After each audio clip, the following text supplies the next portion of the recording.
Quem fez muito bem essa análise aqui foi o Jamil Chad, correspondente do Grupo Bandeirantes de Comunicação, e está com a gente na linha de novo, viu, Megali, para conversar. A gente conseguiu aí puxar o Jamil mais uma vez, né, Jamil, falando direto de Genebra. O que você tem de atualização por aí? E, Jamil, eu lembro que a gente já falou sobre isso a respeito de um outro líder em situação de conflito. Parece que o Zelensky sumiu, ninguém sabe onde está o presidente ucraniano. Eu perguntei para o Ian Boechat, falando direto de Kiev, onde é que está o Zelensky? Ele falou, eu não sei, não tenho a menor ideia. Alguém sabe onde é que está o Zelensky? O que a gente tem de informação bombando na Europa neste momento? Bom dia, Jamil. Carla, bom dia Megali, bom dia Sheila. Dia. Olha, vamos tentar colocar primeiro uma questão fundamental, que é justamente o que seria, ou qual é o principal objetivo aqui nessas próximas horas para o governo russo. É, obviamente, derrubar o governo do Zelensky. É você não só, ou talvez não capturar a cidade, mas obrigar o governo a abandonar. Então, ele, quando ele faz esse apelo hoje de manhã, o Zelensky fazendo um apelo que estão lutando sozinhos, que a Europa não está ajudando, etc., é porque ele sabe que ele corre um risco extremamente elevado. Ele também disse hoje que ele está disposto a negociar com Putin.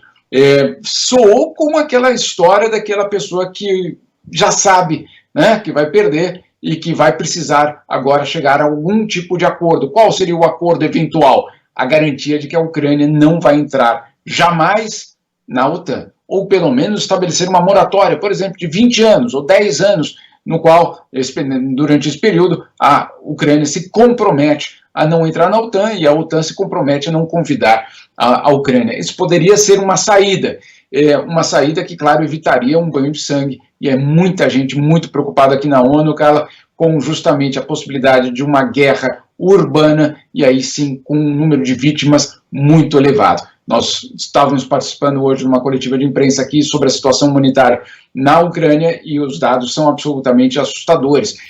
A previsão é de 4 milhões de refugiados nos próximos dias. Já tivemos 100 mil pessoas deixando suas casas, suas cidades, em apenas 24 horas. Para você ter uma ideia, se você quiser cruzar a fronteira da Ucrânia para a Polônia, neste momento, você precisa esperar 15 horas, e o trânsito, a fila, é de 30 quilômetros. Essa é a situação agora, neste momento, ou seja, é absolutamente dramático, é uma fuga em massa. Obviamente, só para a gente colocar em números, 4 milhões de ucranianos significaria 10% do país deixar o país do dia para a noite, o que, claro, é um impacto muito grande, não apenas para a Ucrânia, mas também para os países que vão eventualmente receber essas pessoas. Sobre o Zelensky, fica aquela dúvida. Ontem, inclusive, aconteceu algo curioso, porque ele disse que não estava conseguindo falar com o Putin, e aí o que fez o Emmanuel Macron falou, então pode deixar que eu ligo, e ligou, né? Agora, obviamente não surtiu efeito, porque Putin continua a fazer o seu avanço hoje em direção às grandes cidades da Ucrânia. É uma história absolutamente dramática, se a gente também considerar, cara, e com isso eu concluo, prometo, deixo aberto aí para vocês, que nós temos aí a ONU já anunciando que o governo russo prendeu 1.800 pessoas na Rússia que protestavam contra a guerra. 1.800 pessoas em 50 cidades diferentes da Rússia foram detidas pelo governo russo por protestar contra a guerra. Adivinha, não só ativistas, pessoas, estudantes, mas também jornalistas. Então, a repressão é real. Eu sempre disse isso em relação à Rússia. Quem conhece sabe muito bem que não há liberdade de expressão na Rússia, e essa é mais uma prova disso. Aliás, mais cedo a gente conversava aqui com a russa Viktoria Goncharenko, que fala português, foi nossa parceira na Copa do Mundo de 2018, e no próprio semblante dela isso ficava muito evidente, né?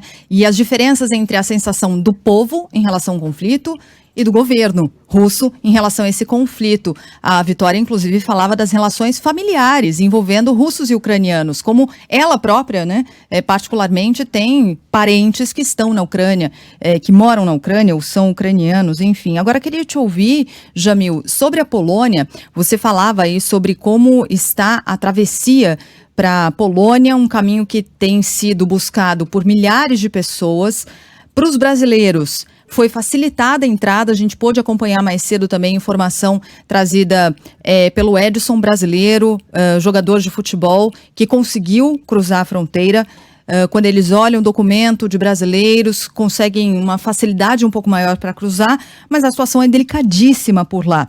Quando a gente considera as características do governo polonês, o que dá para a gente imaginar em relação a esses refugiados? Eles vão permanecer por lá? Eles serão aceitos? Essa é uma excelente pergunta, Sheila, porque a história dos últimos, pelo menos 5, 6 anos aqui na Europa, é de que justamente a Polônia, Hungria, República Tcheca e Eslováquia, que são justamente os países ali que receberiam os ucranianos, foram países que bateram o pé e disseram que não receberiam refugiados, né? E aí, principalmente sírios, afegãos, todos aqueles que saíram dos conflitos no Oriente Médio e no Afeganistão. Por muitos meses e por muitos anos, eu diria, esses países construíram muros. A Polônia construiu um muro, a Hungria construiu cercas, eu cheguei a visitar essas cercas, são basicamente campos de concentração para refugiados, que tiveram como crime qual? Fugir da morte. Então é muito complicado a atitude desses governos, para não dizer imoral, né? Agora, vive-se uma outra situação agora na Europa com refugiados europeus, cristãos, brancos, vizinhos e parentes, basicamente. Essa mesma situação da Ucrânia, entre a Ucrânia e a Rússia, também é vivida entre Ucrânia e Polônia, famílias que passam de um lado ao outro, e aí a questão do refúgio vira, obviamente, uma grande batata quente, porque, claro, uma questão é você receber talvez 50, 100 pessoas, a outra é você falar em 1 milhão de refugiados. A Polônia já pediu ajuda para o resto da União Europeia, principalmente para quê?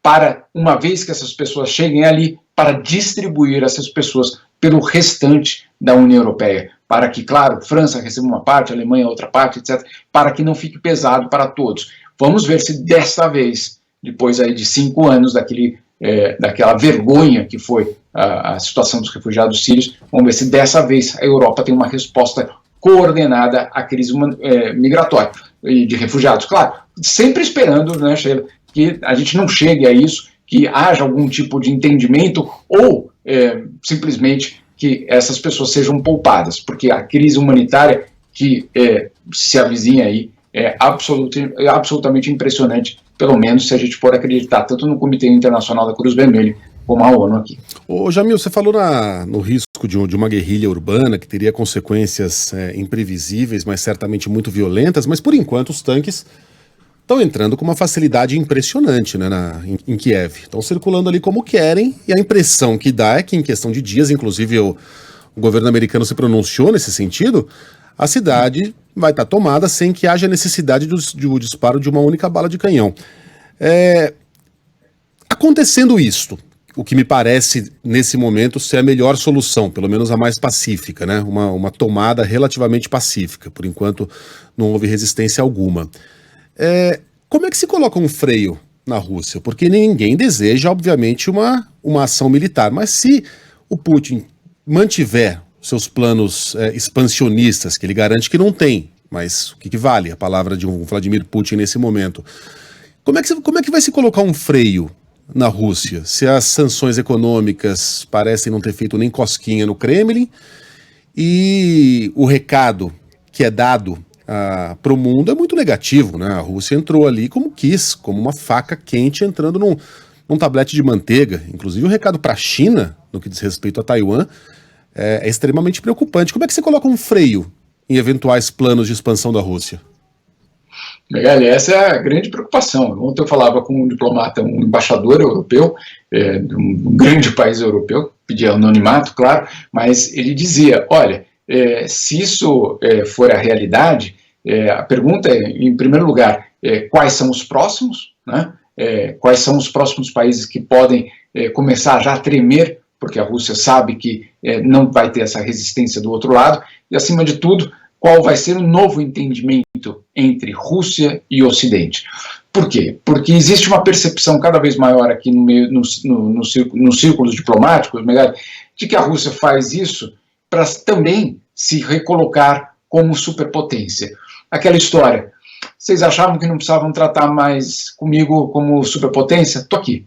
Né? Então, estou aqui e faço o que eu basicamente ameacei por tanto tempo nos bastidores, que é justamente retomar os territórios que faziam parte justamente da União Soviética. Então, existe uma percepção de que se isso acontecer, se essa facilidade toda for a nova constatação, de que nós vamos ter sim uma nova ordem internacional com a Rússia agindo de uma outra forma. Para nós que fomos lá na Rússia em 2018, vocês, quem foi, deve lembrar muito bem, o orgulho que tem as autoridades russas em relação ao seu país. Não estamos falando de um paizinho que talvez não tenha história, ou na verdade tem uma história mais meio um pouco conturbada. Não, estamos falando da Rússia, o maior território do mundo, de fato de um país extremamente rico em vários aspectos, que tem uma história de orgulho de ser uma superpotência. Essa história é a que que é retomada. Basicamente com um recado ao Ocidente. Chegou a hora de voltar a me tratar como uma superpotência. Essa seria uma das consequências. A outra, que é justamente a parte da negociação, é então onde ficaria essa linha entre Rússia e o Ocidente. Ou, para falar muito claramente, até onde o Ocidente e a OTAN podem ou não colocar armas. E aí vai ter de ser negociado. Porque, claro, essas armas, os russos sempre falam, imagine você saindo de casa todos os dias e na esquina ao lado uma arma apontada para a tua cabeça. Na verdade, é essa a visão que os russos querem fazer, que o Ocidente acredite que não há como continuar. É uma redefinição, sim, da ordem mundial.